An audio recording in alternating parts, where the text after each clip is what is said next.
নমস্কার। আমাদের সমবেত সংক্ষিপ্ত অনুধ্যানে আমরা স্মরণ মনন করব শ্রীরামকৃষ্ণের ত্যাগী পার্ষদ স্বামী অখণ্ডানন্দজি মহারাজকে, যিনি জন্মগ্রহণ করেছিলেন মহালয়া তিথিতে। মা জানেন সন্তানদের কার পেটে কী সয়। শ্রীরামকৃষ্ণ জানতেন তার ত্যাগী পার্ষদরা ভবিষ্যতে কে কী করবেন। তাই রাজা মহারাজ সম্বন্ধে বলেছিলেন ও একটা রাজ্য চালাতে পারে।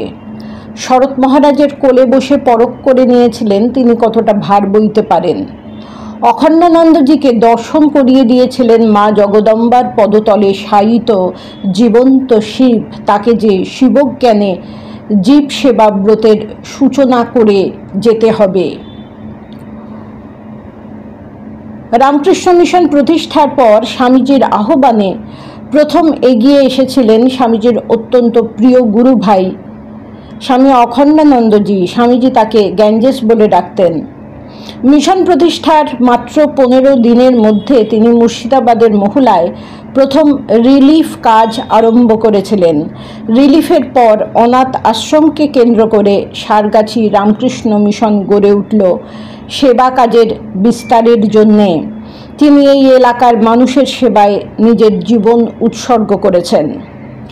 রামকৃষ্ণ সংঘ আনুষ্ঠানিকভাবে প্রতিষ্ঠার আগেই 1894 সালে অখণ্ডানন্দজি মহারাজ সংঘের ভাবাদর্শে নরনারায়ণ সেবা করেন রাজস্থানের ক্ষেত্রিতে। ক্ষেত্রের রাজা অজিত সিংয়ের অতিথি নিবাসে থাকার সময় তিনি বহু গ্রাম ঘুরে দেখেছিলেন দরিদ্র প্রজাদের চরম দুর্দশা, অন্ন বস্ত্রের অভাব, অস্বাস্থ্যকর আলো বাতাসহীন বাড়িঘর, অশিক্ষা। অখণ্ডানন্দজির হৃদয় কেঁদে উঠেছিল। সব জানিয়ে স্বামীজিকে চিঠি দিয়ে তাকে কি করতে হবে তার নির্দেশ জানাতে লিখেছিলেন। দীর্ঘ প্রতীক্ষার পর স্বামীজির নির্দেশ এলো, তার কর্তব্যের নির্দেশ। স্বামীজি লিখেছিলেন, কার্য করিতে হইবে ক্ষেত্রী শহরের গরিব নীচ জাতিদের ঘরে ঘরে গিয়া ধর্ম উপদেশ করিবে। মধ্যে মধ্যে অন্য অন্য গ্রামে যাও, উপদেশ করো, বিদ্যা শিক্ষা দাও, কর্ম উপাসনা জ্ঞান এই কর্ম করো। গেরুয়া কাপড় ভোগের জন্যে নহে, মহাকার্যের নিশান। কায় মনোবাক্যে জগদ্ধিতায় দিতে হইবে। পড়েছ মাতৃদেব ভব, পিতৃদেব ভব, আমি বলি দরিদ্র দেব ভব, মূর্খ দেব ভব। দরিদ্র মূর্খ অজ্ঞানী কাতর ইহারাই তোমার দেবতা হোক, ইহাদের সেবাই পরম ধর্ম জানিবে। ক্ষেত্রিতে তিনি কি না করেছিলেন! বিদ্যালয় স্থাপন, চিকিৎসা, সেবা, কৃষির উন্নতি সব। অখণ্ডানন্দজি স্বামীজির এই নির্দেশকে রামকৃষ্ণ সংঘের আদর্শ বলে মনে প্রাণে গ্রহণ করেছিলেন। সেই যে দক্ষিণেশ্বরে চৈতন্যময় শিব দেখেছিলেন, তার কাছে দরিদ্র মূর্খ জনসাধারণ ছিল সেই শিব। আত্মনমোক্ষার্থং জগদ্ধিতায় চ সংঘের এই আদর্শকে অবলম্বন করে সারা জীবন জনগণের সেবায় তিনি শিব সেবা জ্ঞানে আত্মনিয়োগ করেছিলেন।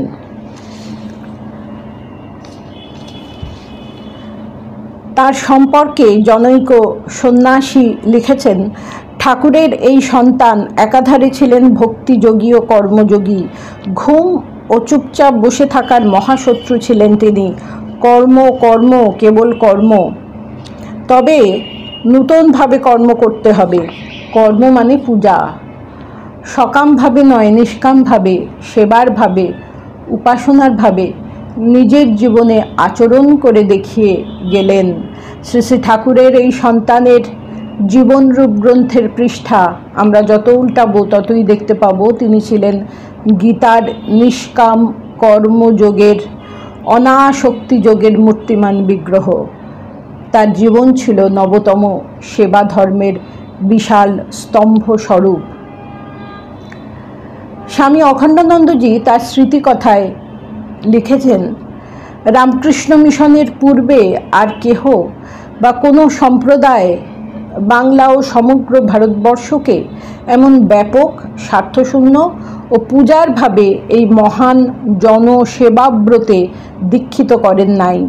স্বামী বিবেকানন্দ তাহার নিঃসীম উদার প্রেমপূর্ণ হৃদয় হইতে উত্থিত সেবাব্রতের অমোঘ মন্ত্রের ভাবগঙ্গা প্রবাহে পাশ্চাত্য প্লাবিত করিয়া যখন বিজয় শঙ্খ নাদ করিতে করিতে সেই সুরধ্বনি প্রবাহকে ভগীরথের মতো ভারতবক্ষে আনয়ন করিলেন, তখন এই ক্ষুদ্র হৃদয় তটিনী সেই অপূর্ব ভাবোচ্ছ্বাসে কিরূপ উচ্ছ্বসিত উদ্বেলিত হইয়া উঠিয়াছিল, কিরূপে এই ক্ষুদ্র জীবনের কর্মশক্তি মুখে সেই ভাবতরঙ্গ সেদিনকার সেই অবজ্ঞাত বিপন্ন বাংলার দুর্ভিক্ষ ক্লেশ মোচন কার্যে প্রবাহিত হইয়াছিল। নিরন্ন মুর্শিদাবাদবাসী বাঙালি কৃষককুলের বিষণ্ণ মুখে সেদিন মা অন্নপূর্ণার প্রসাদে কি অপরূপ তৃপ্তি ও ভরসার হাসি মুখে ফুটিয়া উঠিয়াছিল, হাসি রেখা ফুটিয়া উঠিয়াছিল। আজ তাহারই বিস্তৃত বিবরণ প্রকাশ করিব। আমরা আবার পরের পর্বে আলোচনা করছি। নমস্কার।